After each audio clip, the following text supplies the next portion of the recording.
दोस्तों नमस्कार। मीन राशि वाले मेरे मित्रों, आप सभी का ज्योतिष के इस बेहद ही खास कार्यक्रम में बहुत बहुत स्वागत है। हृदय से अभिनंदन है। आपके ऊपर एक बहुत बड़ी तांत्रिक क्रिया की गई है और यह तांत्रिक क्रिया इसी पितृ पक्ष में की गई है और इस बात का प्रमाण है आपके जीवन की अस्त व्यस्तता और आपके मन की बेचैनी। आप विचार करके देखिए कि क्या आपको अपने जीवन में संतुष्टि का एहसास हो रहा है। आपके मन में बेचैनी लगातार बढ़ती चली जा रही है। आपके मन में एक अनजाना सा डर हमेशा बना रहता है, भविष्य को लेकर, अपने काम धंधे व्यवसाय को लेकर, रिश्ते नातों को लेकर। बात चाहे कोई भी हो, लेकिन कहीं ना कहीं आपके मन में डर तो लगा ही रहता है। अब हो सकता है कि कुछ लोग कुतर्क करने लगें और कहने लगें कि क्या गारंटी है हमारे ऊपर तांत्रिक क्रिया की गई है, क्या इस राशि के सभी जातकों के ऊपर एक साथ तांत्रिक क्रिया कर दी गई है। इस तरह के कमेंट भी आते हैं दोस्तों। तो आप याद रखिए कि यह जो वीडियो तैयार किया जा रहा है यह उन जातकों के जीवन से जुड़ा है जिनके जीवन में या तो परेशानियों की शुरुआत हो रही है या फिर जो भयंकर परेशानियों से पीड़ित हैं, तंत्र बाधा से पीड़ित हैं। हो सकता है कि आपके जीवन में किसी प्रकार की तांत्रिक बाधा अभी ना हो, लेकिन आपकी राशि पूरे राशि चक्र में एकमात्र ऐसी राशि है जिसके मित्र से अधिक शत्रु होते हैं। लोग जलने वाले आपके बहुत अधिक होते हैं और आपको हमेशा अपना निशाना बनाकर रखते हैं। जी हाँ दोस्तों, यानी आप पर हमेशा नज़र रखते हैं। तो आपसे जलन के वशीभूत होकर कुछ लोग ऐसे भी होते हैं जो तांत्रिक विद्या करवा देते हैं। और आप ये मत समझना कि तांत्रिक विद्या करने के लिए कोई बहुत बड़े तांत्रिक की आवश्यकता है। छोटी मोटी तांत्रिक क्रिया से भी बड़े बड़े नुकसान किए जा सकते हैं। इस बात का प्रमाण हम आपको आगे वीडियो में देने जा रहे हैं। तो जो लोग पीड़ाओं से ग्रसित हैं उन लोगों के लिए यह वीडियो विशेष तौर पर है। जिन लोगों के जीवन में कोई पीड़ा नहीं है, कोई परेशानी नहीं है, उन लोगों को भी यह वीडियो अवश्य देखना चाहिए, क्योंकि क्या पता कब कौन सी बाधा जीवन में कहाँ खड़ी हो जाए। तो कम से कम यदि आपको ज्ञान है, आपको पता है कि कौन से संकेत किस क्रिया के प्रमाण हैं, तो आप कम से कम उसके उपचार तो कर ही सकते हैं, उनके समाधान पहले से ही कर ही सकते हैं। और याद रखें कि बाधा एकदम से नहीं आती, धीरे धीरे शुरुआत होती है। और यदि आप इस बाधा की काट शुरुआत में ही कर लेते हैं तो बड़ी समस्याएं आपके जीवन में नहीं आती हैं, आप बड़ी परेशानियों में फंसने से बच जाते हैं। तो यह वीडियो खास तौर से आपकी राशि के जातकों के लिए बना है जिनके ऊपर अक्सर इस प्रकार की क्रियाएं की जाती हैं। अब हम इसी समय इस वीडियो को आपको क्यों दे रहे हैं? तो दोस्तों, पितृ पक्ष एक ऐसा पक्ष होता है जिसमें आपकी पितृ ऊर्जा धरती लोक पर आती है और आपके जीवन को, आपके रहन सहन को देखती है, फिर आपके द्वारा किए गए कर्म कांडों से ऊर्जा प्राप्त करती है और इसी समय में आपको पितरों का विशेष आशीर्वाद प्राप्त होता है। लेकिन आप जानकर चौंक जाएंगे कि तांत्रिक क्रिया करने वाले भी इसी समय का इंतजार करते हैं और कुछ विशेष तांत्रिक क्रियाओं के माध्यम से आपके पितरों का बंधन कर दिया जाता है। अब आप ध्यान से समझिए कि पितरों का बंधन क्यों आवश्यक है। आपके जीवन के, आपके कुल के, परिवार के सबसे बड़े रक्षक और पहले रक्षक पितृ ही हैं। इसीलिए अधिकतर यह कहा जाता है कि पितरों को भोजन आदि कराइए, पितरों को हमेशा धन्यवाद करिए, उन्हें पोषण, शक्ति, ऊर्जा देते रहिए, ताकि वे शक्तिशाली रहेंगे तो आपके कुल की रक्षा करते रहेंगे। अगर आपके पितृ शक्तिहीन हो जाते हैं तो नकारात्मक ऊर्जा तुरंत आपके जीवन में प्रवेश कर जाती है। तो अब जो इंसान आपके जीवन में किसी प्रकार की तांत्रिक क्रिया करना चाहता है आपके ऊपर, तो सबसे पहला काम वह यह चाहेगा कि आपके पितृ शक्तिहीन हो जाएं। तो पितृपक्ष में एक सुनहरा मौका होता है आपके पितरों का बंधन करने का। फिर आपके घर का दरवाजा खुला है, किसी भी नकारात्मक शक्ति को आपके घर में प्रवेश करवा दीजिए। बहुत ही आसान है और विनाश लीलाओं की तो कुछ कहिए मत दोस्तों, बहुत अधिक नुकसान हो सकता है।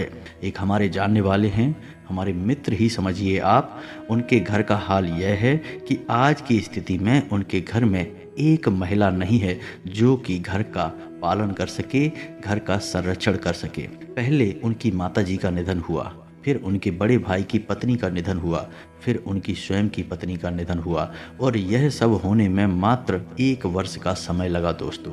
और आज उनके घर में स्त्री धन के नाम पर केवल उनकी बेटी है जो मात्र 14 साल की है और अभी कुछ ही दिन पहले उसकी भी तबीयत बहुत अधिक खराब हो गई और उसे भी ऐसी ऐसी बीमारियां बता दी डॉक्टरों ने कि जिनका इलाज होने में बहुत लंबा समय लगेगा। और आपको जानकर आश्चर्य होगा कि जिन जिन लोगों की मृत्यु उनके घर में हुई है वे पहले से ही बीमार व्यक्ति नहीं थे, सभी स्वस्थ थे, घर के कामकाज करने वाले लोग थे, लेकिन अचानक से उनकी तबीयत खराब हुई और 2-4 दिनों में ही उनकी मृत्यु भी हो गई। तो आप इसे क्या कहेंगे? आज उनका घर पूर्ण रूप से वीरान हो चुका है, घर की महिलाएं पूर्ण रूप से समाप्त हो चुकी हैं। तो दोस्तों, यह कहानी एकमात्र उन्हीं की नहीं है, उनके जैसे कई लोग इस तरह की समस्याओं से पीड़ित हैं, लेकिन उन्हें पता ही नहीं है कि वो किसी प्रकार की बाधा में हैं। और जब बहुत अधिक नुकसान हो जाता है तब लोगों की आंखें खुलती हैं, फिर उपचार भी करवाते हैं। हालांकि समस्या से मुक्ति तो प्राप्त हो जाती है, लेकिन जो हानि हो चुकी है वह तो वापस नहीं आ सकती है। इसीलिए हमने वीडियो के प्रारंभ में ही कहा कि यह वीडियो हर एक इंसान के लिए है, फिर चाहे आपके घर में यह समस्या हो या ना हो, क्योंकि समस्या होने से पहले ही संकेतों को यदि आप पकड़ लेंगे तो आप समस्या का समाधान पहले ही कर लेंगे और आप बड़ी हानि होने से बच जाएंगे। जी हाँ दोस्तों, तो चलिए वीडियो को प्रारंभ करते हैं। लेकिन वीडियो प्रारंभ करने से पहले आपसे एक निवेदन है, कमेंट में पूरे भक्तिभाव के साथ जय माँ भद्रकाली रक्षा करो अवश्य लिखना, और एक बार नहीं 3 बार लिखना। जी हाँ दोस्तों, एक बार नहीं तो 3 बार लिखने में तो माता भद्रकाली आपके मन की गुहार अवश्य सुन लेंगी। बड़ी ही दयालु है माता, जिसके ऊपर कृपा करती हैं उसका उद्धार हो ही जाता है। तो अब बात करते हैं पितरों के विषय में, फिर बात करेंगे कुल देवी के विषय में, तांत्रिक क्रियाएं कैसे इन पर प्रभाव डालती हैं। अब कुछ लोग कहेंगे कि हम तो अपने पितरों को लगातार विशेष क्रियाओं के द्वारा ऊर्जावान बनाकर रखते हैं, तो हमारे पितरों का बंधन कैसे हो सकता है? बात सही भी है, ऐसे पितरों का बंधन नहीं हो सकता जिनका लगातार ऊर्जा बंधन होता रहता है। लेकिन दोस्तों, ऐसा कर पाना संभव नहीं है, क्योंकि हर इंसान कहीं ना कहीं किसी न किसी प्रकार की गलती अवश्य करता है और उन्हीं गलतियों की वजह से पितृ ऊर्जा क्षीण होने लगती है, कमजोर पड़ने लगती है। अब छोटी छोटी बातें हैं जिन्हें आप ध्यान से समझिए। आपने घर में आटा माड़ कर अपने फ्रिज में रख दिया, 2-4 दिन के लिए भी रख दिया, तो नकारात्मक ऊर्जाएं आएंगी, उस आटे की ओर आकर्षित होंगी और आपको पितृदोष लगेगा। अब पितृदोष आंशिक हो सकता है या फिर पूर्ण भी हो सकता है। पूर्ण पितृदोष का मतलब यह हुआ कि अब आपका घर एक खुला दरवाजे के समान है, कोई भी अंदर आ सकता है, यानी आपके पितृ पूर्ण रूप से अतृप्त, असंतुष्ट और ऊर्जाहीन हैं। लेकिन आपके छोटे छोटे कार्यों से मानकर चलिए कि आपने किसी के हृदय को दुखाकर पैसा कमाने की कोशिश की, लालच के वशीभूत होकर लोग कभी कभी ऐसे कार्य कर लेते हैं, इससे पितृ असंतुष्ट होते हैं। पितरों को आप रोज भोजन आदि नहीं देते हैं। अब रोज भोजन आप पितृ को कैसे दे सकते हैं? तो आपको हमने सरल रास्ता बताया कि सबसे पहली रोटी गाय की और आखिरी रोटी कुत्ते की यदि निकलती है तो आप समझिए पितरों को रोज भोजन प्राप्त हो रहा है। इसी के साथ साथ यदि सूर्य को अर्घ नियमित रूप से दिया जा रहा है और अर्घ देते समय जल में थोड़ा सा गुड़ और काले तिल मिलाए जा रहे हैं, तो भी पितरों का ऊर्जा वर्धन हो रहा है। साथ ही साथ घर के सभी कार्य वैदिक और सांस्कृतिक परंपरा के अनुसार किए जाते हैं तो पितृ ऊर्जावान होते रहते हैं। लेकिन ऐसा कर पाना संभव नहीं है। दोस्तों, आपको सुनकर आश्चर्य होगा, लेकिन हम आपको बताएं कि इस संसार में जितने भी लोग रहते हैं कहीं ना कहीं आंशिक ही सही, लेकिन उनके ऊपर पितृदोष तो लगा ही रहता है। बहुत ही कम ऐसे जागृत लोग होते हैं जो पूर्ण रूप से अपने पितृ को तृप्त कर पाते हैं। तो यदि आपके पितृ कमजोर हैं तो उनका बंधन हो सकता है, पूर्ण रूप से ऊर्जावान पितरों का बंधन नहीं हो सकता, यह बात सत्य है। लेकिन यदि आपके पितृ आंशिक रूप से भी कमजोर हैं तो उनका बंधन हो जाएगा। और यदि एक बार पितरों का बंधन कर दिया गया तो फिर आपके द्वारा किए गए किसी भी कर्मकांड को पितृ ऊर्जा स्वीकार नहीं कर पाएगी या फिर चाह कर भी उसे भोग नहीं पाएगी, फिर आपको उसका कोई भी लाभ प्राप्त नहीं होगा। तो अब ऐसे में आपको यह जानना अनिवार्य है कि आपके पितरों का बंधन हुआ है या नहीं। यदि आपके पितरों का बंधन हुआ है तो उसके संकेत क्या हैं? तो अब ध्यान से सुनिए कि आपके पितरों का बंधन हो चुका है, इस बात के संकेत क्या हैं। इस बात का सबसे पहला संकेत यह है कि आपको चैन से नींद नहीं आएगी। जी हाँ दोस्तों, आपके मन में एक अजीब सी घबराहट बनी रहेगी और एक अजीब सा डर आपके मन में हमेशा बना रहेगा। आपको शांति और सुकून का एहसास नहीं होगा। और सबसे बड़ी बात कि रात के 11 बजे से 1 बजे के बीच आपकी नींद अक्सर टूट जाया करेगी। जी हाँ दोस्तों, यह समय पितरों का समय होता है। तो आपके पितृ इस समय पर आपसे संपर्क साधने की कोशिश करते हैं। इस वजह से आपको इस समय पर या तो नींद आएगी ही नहीं, अजीब सी बेचैनी रहेगी, और यदि नींद आएगी भी तो आपकी नींद टूट जाया करेगी। जी हाँ दोस्तों, दूसरा संकेत यह है कि आपको अपने मरे हुए पुरखे पूर्वज सपने में दिखाई देंगे, लेकिन वह सामान्य सपना नहीं होगा। उस सपने में आपके पुरखे पूर्वज जो अब इस लोक पर नहीं हैं, उन लोगों की बुरी दशा दिखाई देगी, यानी कि जला हुआ शरीर दिखाई देगा, या फिर बिना कपड़ों के दिखाई देंगे, या फिर किसी और बुरी अवस्था में वो आपको दिखाई देंगे। तीसरा संकेत यह है कि आप गाय को खिलाने के लिए रोटी तो बना लेंगे, लेकिन आपके दरवाजे पर गाय कभी नहीं आएगी। आप कुत्ते को खिलाने के लिए रोटी तो बना लेंगे, आप इंतजार करेंगे, लेकिन आपके दरवाजे पर कुत्ता कभी भी नहीं आएगा। तीसरा संकेत यह है कि आपकी छत पर जब आप पक्षियों को खिलाने के लिए दाना डालेंगे तो उस दाने को खाने के लिए कोई पक्षी नहीं आएगा। चौथा संकेत यह है कि आप किसी भी शुभ कार्य को करने की मन में विचार करेंगे, तैयारी करेंगे, लेकिन उसमें बाधाएं निश्चित तौर पर आएंगी। आप चाहकर भी किसी शुभ कार्य को कर नहीं पाएंगे। और सबसे बड़ा संकेत कि घर की महिलाएं लगातार बीमार रहने लगेंगे।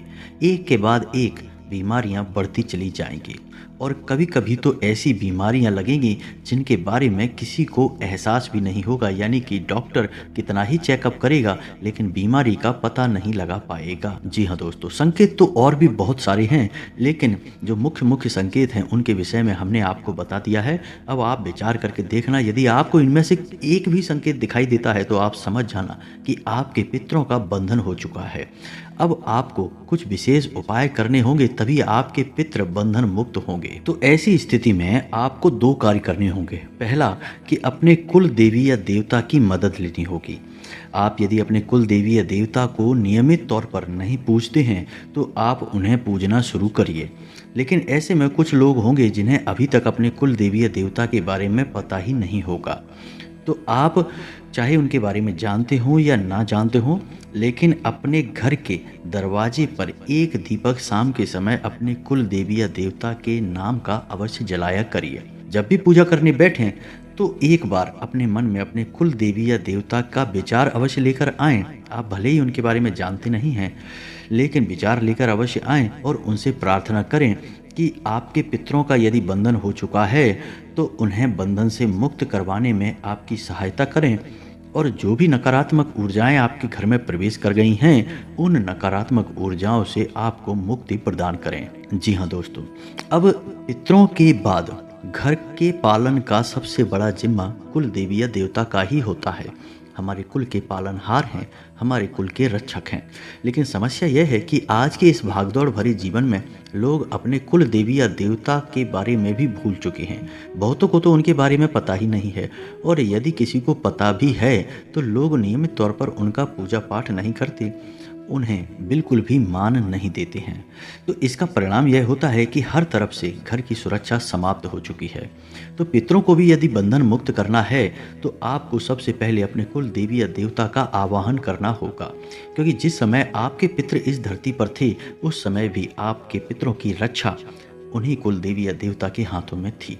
तो अब ऐसी विकट परिस्थिति में भी आपकी सहायता के लिए उन्हीं को आना होगा। जी हाँ दोस्तों, यदि आपको अपने कुल देवी या देवता के बारे में पता नहीं है तो उसके लिए आप एक उपाय कर सकते हैं जो 7 दिनों तक चलेगा, कि शुक्रवार के दिन शाम के समय यानी 8 और 9 के बीच आपको अपने घर के पूजा घर में बैठना है। स्नान आदि करने के बाद एक कलश लेना है, एक नारियल लेना है। नारियल को लाल रंग के कपड़े से लपेटकर 7 बार उसे कलावे से लपेट दें। अब जो आपने कलश लिया है उस कलश के ऊपर अन्न का कटोरा रखने के बाद गाय के घी का एक दीपक आपको जलाना है। याद रखना, दीपक आटे का बनाना है। जब भी हम कोई मनोकामना मन में लेकर विशेष महत्वाकांक्षा या मनोकामना के लिए पूजा करते हैं तो दीपक आटे का ही जलाया जाता है। तो दीपक आटे का जलाना है और जब दीपक जल जाए तो उस दीपक को आपको गाय को खिला देना है। अब आपको जो नारियल पूजा घर में आपने रखा है, उस नारियल को ही अपने कुल देवी या देवता का स्वरूप मानकर पूजना है। आपको करना कुछ नहीं है, बस दीपक जलाने के बाद आपको अपने मन में यह विचार करना है कि हम अपने कुल देवी या देवता के विषय में कुछ भी नहीं जानते हैं। यह हमारा दुर्भाग्य है कि हम आपको भूल चुके हैं, लेकिन हमारी गलती को क्षमा किया जाए और आपका जो भी स्वरूप है उसे किसी न किसी संकेत के माध्यम से हमें एहसास कराया जाए। आप सपने में आकर हमें बताएं कि आप कौन हैं, हम आपकी पूजा करना चाहते हैं, आपका आवाहन करते हैं। आप ऐसी विनती करेंगे और दीपक पूर्ण रूप से जलने तक आप वहीं आसन लगाकर बैठे रहेंगे। यह क्रिया आपको शुक्रवार के दिन से प्रारंभ करनी है और 7 दिनों तक लगातार यह क्रिया चलेगी।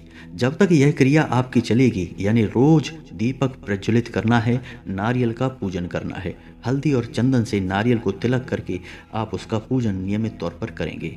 तो 7 दिनों तक यह क्रिया आपकी चलेगी। इन्हीं 7 दिनों में आपके कुल देवी या देवता आपको निश्चित तौर पर किसी न किसी प्रकार से संकेत देंगे, आपको एहसास करा देंगे। अक्सर देखा यह गया है कि सपने के माध्यम से ही कुल देवी या देवता अपने होने का एहसास कराते हैं। अब इन 7 दिनों में आपको विशेष सावधानी यह रखनी है कि आपको नियम संयम सात्विक आहार का पूर्ण रूप से पालन करना होगा। किसी से झूठ नहीं बोलना है और हो सके तो जमीन पर ही शयन करना है, यानी जमीन पर ही सोना है। और सबसे बड़ी खास बात कि ब्रह्मचर्य का पूर्ण रूप से पालन करना है। अब इस क्रिया से आपको अपने कुल देवी या देवता का एहसास हो जाएगा। उसके बाद आपने जो नारियल कुल देवी या देवता के नाम से निकाला है, उस नारियल को ले जाकर उनके मंदिर में समर्पित कर देना है। आपकी पूजा पूर्ण हो जाएगी और जैसे ही आप अपने कुल देवी या देवता का पूजन शुरू करेंगे, आपके पितृ बंधन मुक्त हो जाएंगे। अब इसी बीच आपको कुछ छोटे छोटे कार्य और करने होंगे कि एक दीपक अपने पितरों के नाम से दक्षिण दिशा में, यानी अपने घर की दक्षिण दिशा में निश्चित तौर पर रोज जलाना ही होगा। दीपक आप गाय के घी से जलाएंगे और पीतल का दीपक होना चाहिए। रोज नियमित शाम के समय आप यह दीपक जलाएंगे अपने पितरों को ऊर्जा वर्धन करने के लिए। साथ ही साथ गाय को, कुत्ते को आप रोटी अवश्य खिलाएंगे, इससे भी आपके पितृ ऊर्जावान हो जाएंगे। अब यदि पितरों का बंधन किया गया है तो पितरों को बंधन मुक्त करने का एकमात्र रास्ता यह है कि अपने कुल देवी या देवता की मदद ली जाए और अपने पितरों का ऊर्जा वर्धन किया जाए। तो पितरों के वाहक कुत्ता और गाय हैं, इन्हें आप नियमित भोजन कराएं। साथ ही साथ सूर्य को नियमित तौर पर अर्घ भी दें। इससे आपके पितरों को ऊर्जा प्राप्त होगी। धीरे धीरे उनके बंधन अपने आप मुक्त होने लगेंगे। और जब आपको अपने कुल देवी या देवता का एहसास हो जाए तो आप विशेष तौर से उनका पूजा पाठ करना शुरू करें और प्रार्थना करें। आपके कुल देवी या देवता की मदद से आपके पितृ बंधन मुक्त हो जाएंगे और आपके घर का सुरक्षा घेरा भी मजबूत हो जाएगा। आपके जीवन में जो भी बदलाव आएंगे, जो भी घटनाएं घटेंगी, कहीं ना कहीं वे घटनाएं केवल और केवल आपके कर्मों का परिणाम होंगे। अब अच्छे या बुरे सब आपके ऊपर ही निर्भर करेगा। मेहनत तो आपको करनी ही होगी। यदि आप अपने जीवन के प्रति लापरवाह नजरिया रखेंगे तो आपको भयंकर हानि का सामना भी करना पड़ सकता है। हमने वीडियो के प्रारंभ में भी कहा था, अभी भी कहेंगे कि आपसे जलने वाले लोग बहुत अधिक होते हैं। आपकी राशि की खूबी ही यही है कि आप चाहे जीवन के किसी भी स्तर पर हों, लेकिन लोग आपसे हमेशा जलते हैं, आपसे चिढ़ते हैं। इसी वजह से लोग आपकी छोटी सी सफलता को भी सह नहीं पाते हैं और आपके खिलाफ कई तरह के षड्यंत्र करने लगते हैं। तो उम्मीद है कि वीडियो में दी गई जानकारी आपको समझ में आ गई होगी। यदि कोई प्रश्न बनता है आपके मन में तो आप बिना किसी विलंब के कमेंट करके पूछें। हम आपके संपूर्ण प्रश्नों के जवाब देने की पूरी कोशिश करेंगे। कमेंट में पूरे भक्ति भाव के साथ जय मां भद्रकाली रक्षा करो अवश्य लिखें। जय पितृ देवता अवश्य लिखें। पितरों का और माता का सीधा आशीर्वाद आपको प्राप्त होगा। मिलते हैं अगले ज्ञानवर्धक वीडियो में। तब तक के लिए धन्यवाद। जय माता की।